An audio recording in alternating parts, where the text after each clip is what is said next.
Alright, you're stuck, and I'm not here to coddle you. We're going on a walk, and we're going to talk about the cage that you've built for yourself. The one you call your mind. You know that feeling, right? When you're trying to figure it all out. If I just get this promotion, if I just lose £10, if I just find the perfect partner, then I'll have arrived. You're building a ladder, rung by rung, convinced it's leaning against the wall of enlightenment. But the wall is a mirage. You're just building a ladder to nowhere, in a room with no ceiling.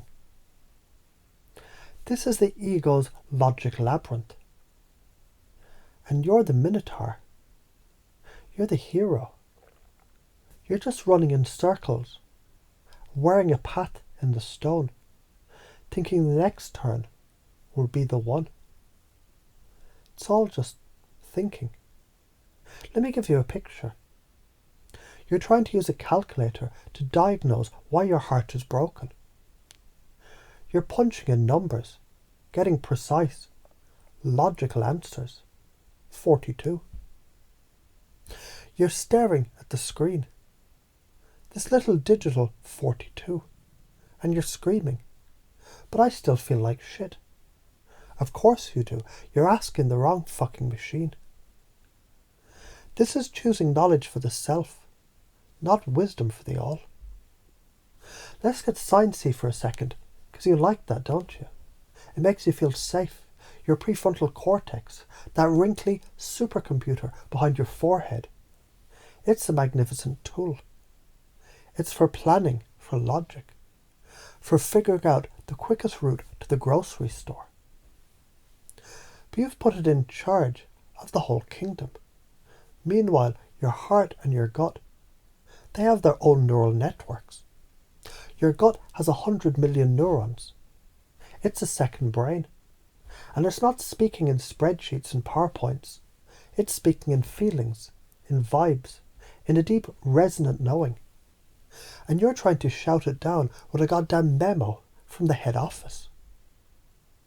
So how do you do this? Remember the time you met someone, and on paper they were perfect. They had the right job, the right looks, the right answers. Your prefrontal cortex was giving you a green light, a full systems go, but your gut was a clenched fist.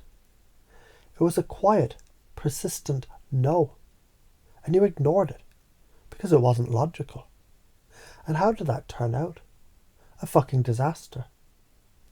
That was your body's intelligence, your gut brain, trying to save you from your own stupid calculator. Or that job you took for the money, and that title. Your logic said, this is a win, a step up. But your heart, your spirit, felt like it was being slowly suffocated. You were dying inside. And you were trying to solve that existential crisis by making a better fucking flowchart. See, you already listen. You just don't obey. You get the signal, but you don't trust it, because it doesn't come with a thesis statement.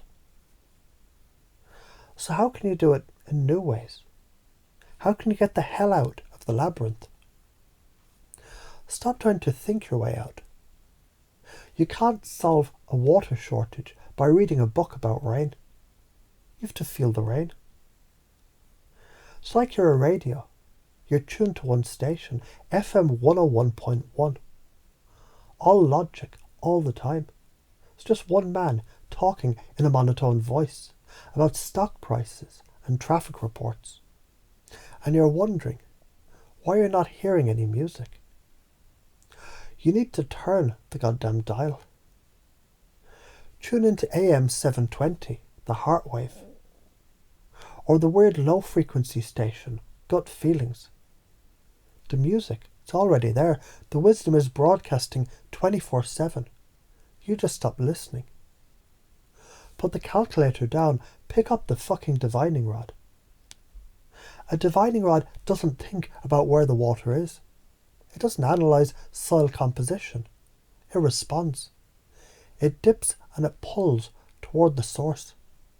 Your body is that rod. Your feelings are that pull. When a decision feels light, expansive, like a fuck yes, that's the rod pulling toward water. When it feels heavy, constrictive, like a hell no, that's the rod pointing to dust. So why is this important? What's the karma of ignoring it?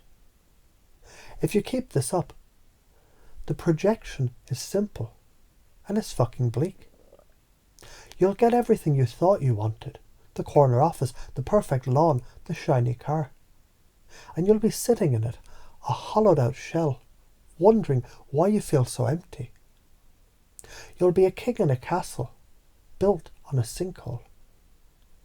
The walls will look impressive, but the foundation is rotting from the inside. That's the negative future. A life of quiet, logical, respectable desperation. The positive future, you start trusting the pull. You make a decision that makes no sense on paper. You quit the soul-crushing job. You end the dead-end relationship.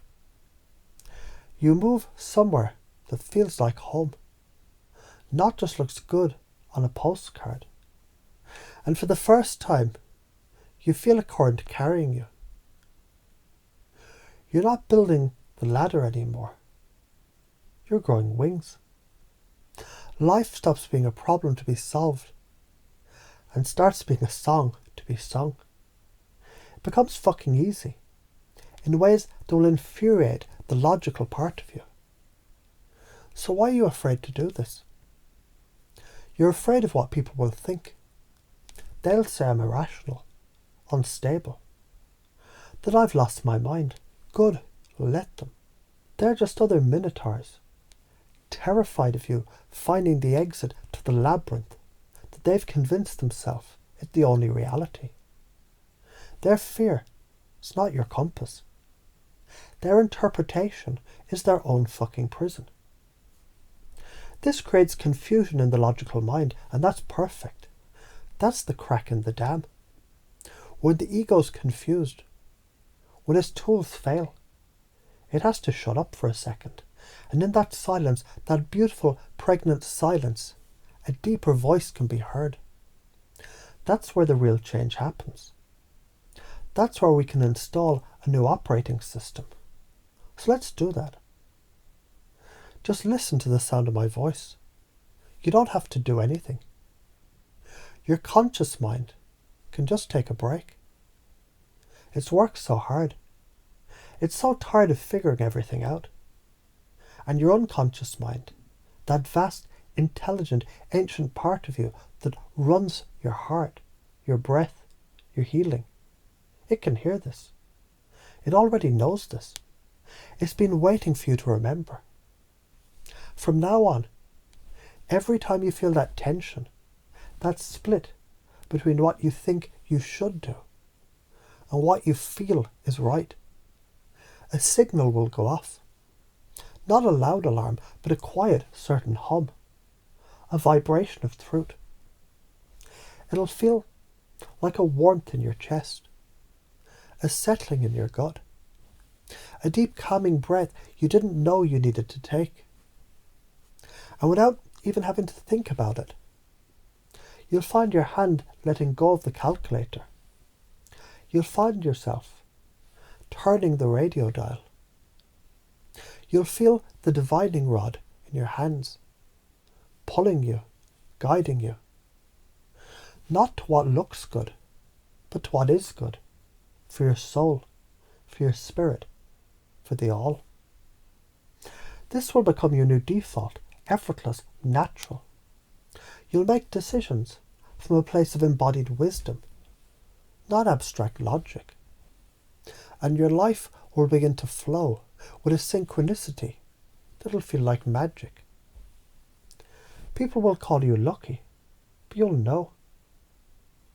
You finally got out of your own way. The labyrinth was never real. The door was never locked. You were just too busy reading the map to notice you could walk through the walls.